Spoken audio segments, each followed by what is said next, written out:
इस पर जल्द से जल्द कार्रवाई का ऑर्डर निकल जाएगा। जो तहसीलदार हैं ये दौड़ते हुए दिखाई देंगे अगर जिस दिन ये चले जाते हैं उत्तर प्रदेश के मुख्यमंत्री श्री योगी आदित्यनाथ के पास। नमस्कार, मैं हूं अमरनाथ, आप देख रहे हैं प्रेमा देवी लाइव। दोस्तों बात करेंगे अनुराग यादव हत्याकांड की। जी हाँ दोस्तों, आप सबको सब पता है कि 7 महीना का जो वक्त है वो बीत कर अब 8वां महीना चालू हो चुका है, लेकिन इसमें जो है अभी तक न्याय नहीं मिला है। और न्याय क्यों नहीं मिल पाया वो मैं आपको वीडियो में आगे बताऊँगा। लेकिन दोस्तों सबसे पहले आप ये समझ लीजिए कि जो 7 महीने का वक्त बीतने के बाद भी न्याय न मिलने का जो कारण है वो जो है ऐसा बताया जा रहा है कि वो कारण सिर्फ़ और सिर्फ तहसीलदार हैं। जी हाँ, ये सारा जो है खेला है, जो माजरा है जो चल रहा है फ़िलहाल, ये सब का सब जो है तहसीलदार की वजह से ही हो रहा है। अगर तहसीलदार चाहते तो ये कब का इस केस का जो है निपटारा हो गया होता और ये फ़ाइल भी बंद हो चुकी होती। अगर तहसीलदार कोई बड़ा निर्णय, कोई बड़ी कार्रवाई जो है करने का आदेश निकाल दिए होते तो। लेकिन दोस्तों ऐसा कुछ जो तहसीलदार हैं उन्होंने किया नहीं। और तहसीलदार आप यूँ कह लें कि जो है तहसीलदार अब इस केस को और लटकाना चाह रहे हैं और लटका भी रहे हैं। जो भी तारीख मिलती है तब भी जब तहसीलदार तहसील से बाहर निकलते हैं तो वो हंसते हुए और मुस्कुराते हुए जाते हैं। अनुराग के जो परिवार वाले गए होते हैं, अनुराग के गांव वाले गए होते हैं, या फिर प्रधान वीरेंद्र यादव को देखकर जो है तहसील से निकलने के टाइम पे देखकर मुस्कुराते हुए जाते हैं। अब उनकी मुस्कुराहट ये बताती है कि कहीं न कहीं वो खुद जो है इस तरह से मतलब चिढ़ा रहे हैं उनके परिवार को। अनुराग के वीरेंद्र प्रधान को चिढ़ा रहे हैं कि तुम तारीख पे तारीख तुमको मिलती रहेगी, तुम आते रहो कोर्ट में, तहसील में, तुम्हारे चप्पल घिसेंगे, जूते घिसेंगे, लेकिन तुमको न्याय नहीं मिलेगा। आखिरकार अब तक मैं ये बता रहा था कि उनके ऊपर कोई ना कोई मजबूरी है, कोई ना कोई जो है दबाव है। लेकिन दोस्तों जिस तरह से तहसीलदार मुस्कुरा कर बाहर निकलते हैं और अनुराग के परिवार को देखते हैं, अनुराग के प्रधान को देखते हैं, वीरेंद्र को, इससे यही साबित होता है कि कहीं न कहीं जो तहसीलदार हैं वो कुछ न कुछ जो है गोलमाल करके बैठे हैं। दोस्तों अब क्या गोलमाल करके बैठे हैं इसकी पुष्टि तो मैं नहीं कर सकता, लेकिन अनुमान ज़रूर लगा सकता हूं कि तहसीलदार इसमें कुछ न कुछ खेला ज़रूर खेल चुके हैं लालता प्रसाद यादव के साथ मिलकर। दोस्तों आपको बता दूं कि जैसे अभी इतने दिन से न्याय नहीं मिल रहा है, तारीख पे तारीख दे रहे हैं तहसीलदार, इन सब चीज़ों को लेकर अनुराग के परिवार वाले, प्रधान जी, गांव वाले, ये सब जो है काफ़ी आहत हुए। दोस्तों जो है तहसीलदार तारीख पे तारीख दे रहे हैं और तारीख पे तारीख मिलती जा रही है और न्याय नहीं कर रहे हैं तहसीलदार। इन सब चीज़ों को लेकर अनुराग के परिवार वाले अब जो तहसीलदार हैं उन पर से भरोसा उठाते हुए वो अब ऊपर उच्च अधिकारियों तक जा रहे हैं। दोस्तों आपको बता दूं कि 7 तारीख की यानी 7 मई की तारीख को जो है अनुराग के पिता वीरेंद्र प्रधान और उनके कुछ सहयोगी यानी ग्राम सभा के लोग मिलकर डीएम के पास गए थे। जी हाँ, डीएम साहब के पास गए थे। डीएम साहब से उन्होंने मिला और अनुराग के पिता जब बाहर निकले उनसे मीडिया वाले पूछ रहे थे कि डीएम साहब ने कैसे आपको, क्या उनका रवैया था, क्या बिहेवियर था। तो अनुराग के पिता ने साफ साफ कहा कि जो डीएम साहब हैं वो हमको बखूबी जानते हैं, पहचानते हैं, क्योंकि जिस समय हमारे बच्चे की हत्या हुई थी उस समय डीएम साहब भी हमारे घर पे आए थे और वहाँ पे उन्होंने भी वो दृश्य देखकर उनकी आंखों में आंसू आ गया था। ऐसे में जो डीएम साहब हैं वो भी निर्णय देना चाह रहे हैं, लेकिन इसमें जो तहसीलदार हैं वो रोड़ा बन रहे हैं।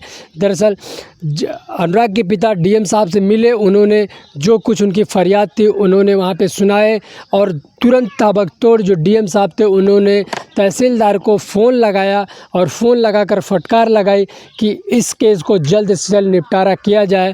तब जाके अभी जो तहसीलदार हैं वो अभी उनके चेहरे पर साफ साफ मायूसी देखी जा सकती है, जैसे ही डीएम साहब ने फ़ोन लगाकर उन पर प्रेशर डाला। अब दोस्तों आपको ये बता दूं कि न्याय क्यों नहीं मिल रहा है। दरअसल इसमें न्याय न मिलने का कारण जो है, इसमें एक नहीं, इसमें कम से कम 3 से 4 लोगों का जो है इन्वॉल्वमेंट है। जी हाँ, जैसे कि आपको बता दूं कि इसमें कुछ जो पार्टी के नेता हैं उनका इन्वॉल्वमेंट है। साथ ही साथ इसमें जो है जो उच्च अधिकारी यानी जो तहसील में अधिकारी बैठे हैं उनका इन्वॉल्वमेंट है। और साथ ही साथ आपको बता दूं जो विपक्ष में है यानी यूँ कह लें कि जो सपा के जो कुछ नेता हैं उनका भी इन्वॉल्वमेंट इस केस में जो है दोस्तों नाम सामने आ रहा है।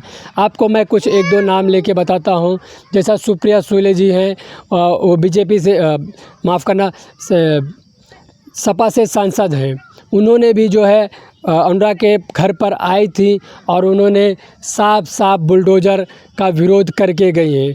वहीं साथ साथ जो है और भी एक दो लोग आए थे, उन्होंने भी जो है बुलडोज़र का विरोध करके गए थे। और एक महंत बाबा जी आए थे, उन्होंने भी बुलडोज़र का विरोध करके गए थे।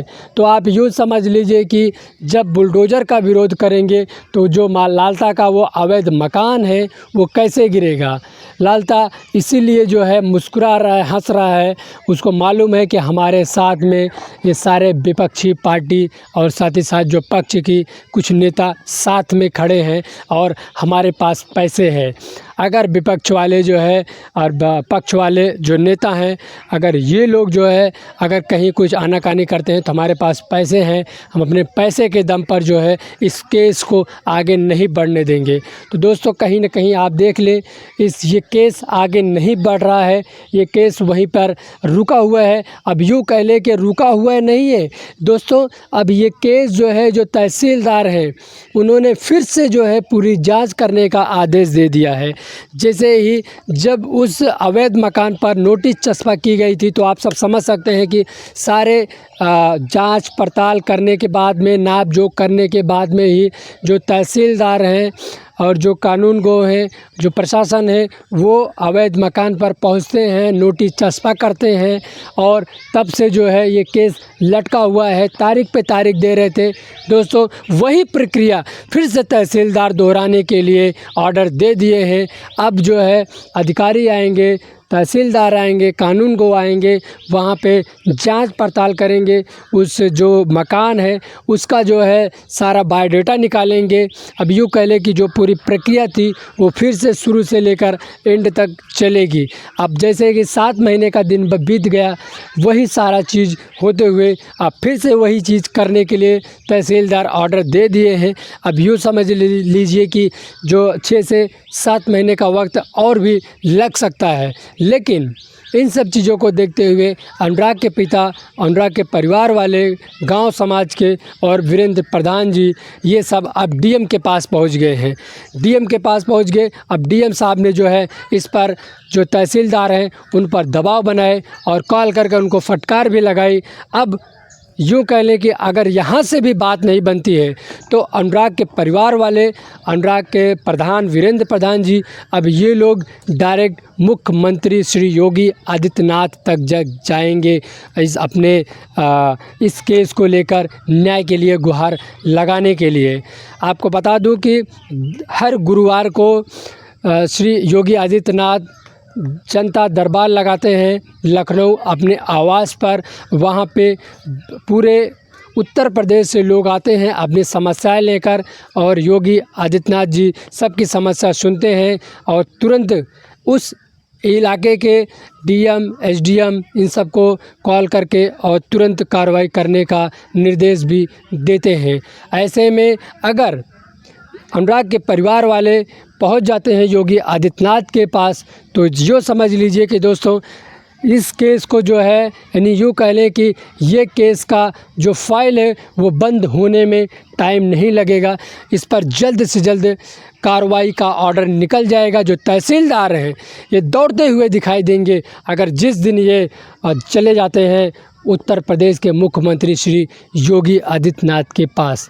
दोस्तों अगली तारीख जो है वो 13 मई की लगी हुई है आज, और जो पिछली तारीख थी वो 2 मई को थी। दोस्तों अब इतने दिन का जो गैप मिला हुआ है, यानी यूँ कह लें कि 11 दिन का गैप है। अब 13 तारीख आने वाली है और 13 तारीख को देखते हैं एसडीएम साहब ने जो है डीएम साहब ने क्या ऑर्डर निकालने के लिए तहसीलदार को ऑर्डर दिए हैं, क्या दबाव बनाए हैं, उनका दबाव कितना असर का होता है तहसीलदार के ऊपर, डीएम साहब जो है और क्या कुछ करते हैं अगर 13 तारीख को निर्णय नहीं देते हैं कुछ तहसीलदार। तो जो कुछ भी होगा दोस्तों मैं अपने वीडियो के माध्यम से लेकर हाजिर रहूँगा। तब तक आप हमारे चैनल पर हैं तो सब्सक्राइब करें, इस वीडियो को दोस्तों लाइक करके शेयर ज़रूर कर दें। मिलते हैं अगली एक नई वीडियो में, तब तक के लिए नमस्कार, जय हिंद, जय भारत।